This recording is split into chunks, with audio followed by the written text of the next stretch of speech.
नमस्कार, मैं राजिक खान। आप देख रहे हैं न्यूज़ इन। जैसा कि मैं मौजूद हूँ विकासनगर तहसील क्षेत्र के ढकरानी गांव में। यहाँ आप मेरे पीछे देख रहे होंगे, यहाँ पर विकासनगर कोर्ट है। यहाँ पर कुछ लोग काफ़ी संख्या में इकट्ठा हुए हैं और एक पुतला भी उनके हाथों में है। जैसा कि इन लोगों का कहना है कि यहाँ पर जो ढकरानी गाँव है और भीमावाला गाँव है, यमुना नदी से लगते हुए गाँव है, ये सभी गाँव खनन कारोबार पर निर्भर करते हैं और इस खनन कारोबार पर किसी समाज सेवी के द्वारा चोट की जाती है।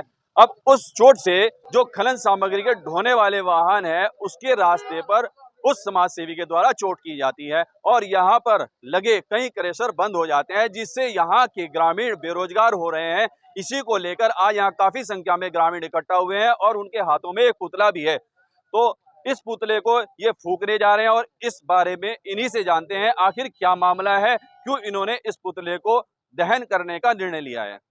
विरोध इस बात का है जी, हमारे गांव में पिछले 1 वर्ष पहले ढकरानी में स्टोन क्रशर संचालित हुए थे, जिनसे लगभग हमारी 95% आबादी को रोजगार मिला। जो हमारे गांव में 95% घर हैं, वो सब फिलहाल इन्हीं क्रशरों पर निर्भर हैं, जिन्होंने अपने ज़मीन बंधक बैंक में कराकर या किसी और तरीके से प्राइवेट कंपनियों से फाइनेंस कराकर ट्रैक्टर ट्रॉली लोन पर ले लिए।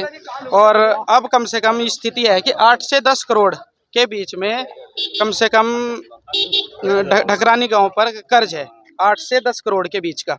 और ये जो यहाँ पर खनन चल रहा है, ये कम से कम 70 साल से चल रहा है। और ये जो नेगी जी हैं, इनकी हमारे यहाँ 15 से 20 साल पहले समथिंग सरकारी सस्ते गल्ले की दुकान थी और तब भी ये खनन यहाँ पे इसी तरह चलता था। तो हमारी समझ में ये बात नहीं आती है कि तब इन्होंने विरोध क्यों नहीं किया। और हम छोटे थे, मेरी एज 28 साल होगी, तो मैंने देखा है कि यहाँ पे जो ये खनन का काम है ये इसी तरह चल रहा है। लेकिन ये रास्ते का विरोध, कभी किसी तरह का विरोध, ये जब से ये क्रशर और हमारी ढकरानी के लोगों को रोजगार मिला है तब से ही प्रॉपर विरोध पे विरोध कर रहे हैं बिना मतलब का।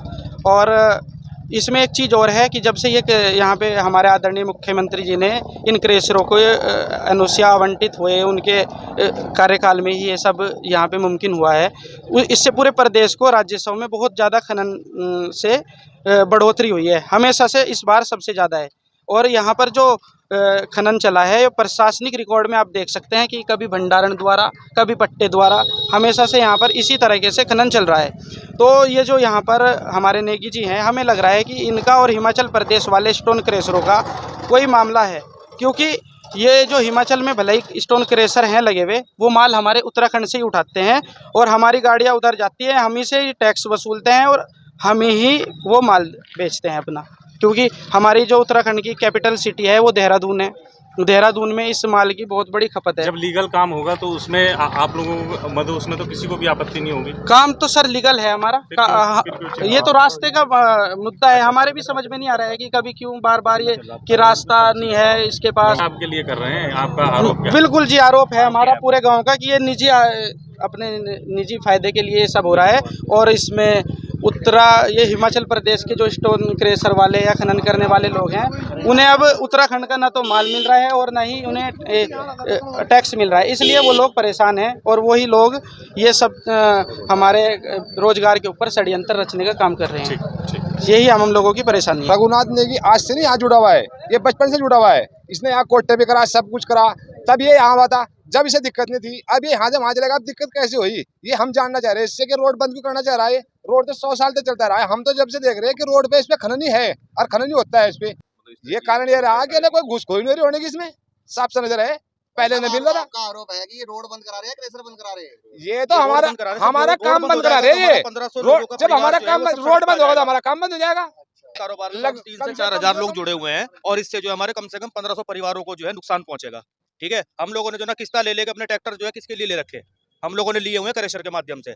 और इन्होंने जो ना अपनी राजनीति का जो ना उल्लू सीधा करने के लिए ना जाने कौन सा षड्यंत्र लोग रच रहे हैं और आज हम लोगों को इन्होंने यहाँ पे इकट्ठा होने के लिए मजबूर कर दिया। मतलब ग्रामीणों को कोई आपत्ति नहीं है?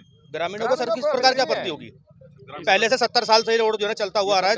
आपको जब नोटिस किया था 250-250, 300 ट्रक जो ना पहले यहाँ से गुजरते थे, तो जब इनको रोड नहीं नजर आया ये। लेकिन आज इनको अब जब 100 या 150 गाड़ी डेली की चल रही है, वो भी बिल्कुल जो है ना नियम के माध्यम से, रात को 9 बजे यहाँ से निकलती है, रात को 10 बजे वहाँ से चलती है। 2-2, 3-3 आदमी जो है इनके पहरेदारी में लगे हुए हैं। लेकिन फिर भी जो है लोगों ने हम लोगों का रोजगार और हम लोगों को जो है सड़क पे लाने का कार्य ये इस षड्यंत्र को रखकर हम लोगों को यहाँ इकट्ठा होने के लिए मजबूर कर दिया। रघुनाथ सिंह नेगी जी से मेरी यही अपील है कि सर आप हम लोगों का रोजगार ना छीने, हम लोगों को सड़क पर ना लाए। हम लोगों ने कर्जे ले लेकर अपने घर गिरवी रख के जो ना अपने ट्रैक्टर खरीदे हुए हैं, और अगर हम इतने बड़े रईस या कोई जो ना कोई और काम कर रहे, कोई और कार्य करने वाले होते तो हम लोग यहाँ इकट्ठा नहीं होंगे थे। सड़क की टूट फूट आप खुद भी देखो जाके, ये सभी लोग खड़े हुए हैं, इन्होंने जो है ना सड़क की टूट हर 10 दिन में, 5 दिन में, 3 दिन में अपने मजदूर लगा के क्रेशर वालों ने, और ना साबिर भाई हमारे ये शाहरुख भाई, उन्होंने सब ने जो ना सहयोग करके, और हम लोगों ने भी अपने माध्यम से जो ना उनको कार्य को कराया। सब क्रेशर वालों के ऊपर प्रेशर दे के रात दिन का। में स्टोन क्रेशर जिस दिन से लगे हुए हैं उस दिन से कुछ लोग इस काम को बंद कराने की तैयारी में हैं। 200-250 ट्रैक्टर हैं जो फाइनेंस हैं लगभग। इस काम को बंद कराने की रघुनाथ सिंह ने की, 2-4 लोग हमारे गांव के हैं जो उनके साथ मिले हुए हैं। ये नहीं पता है क्यों इस काम को बंद कराने पे लगे हुए हैं। मतलब रास्ते का विरोध कर रहे हैं या रास्ते कारोबार का विरोध कर रहे हैं। रास्ता ढकरानी पंचायत का है, गांव वालों का है, भाईचारे का है। वो विकास नगर रहते हैं, हमें यह नहीं पता है कि इनको क्या मामला है, क्या दिक्कत है, उन्हें क्या परेशानी है।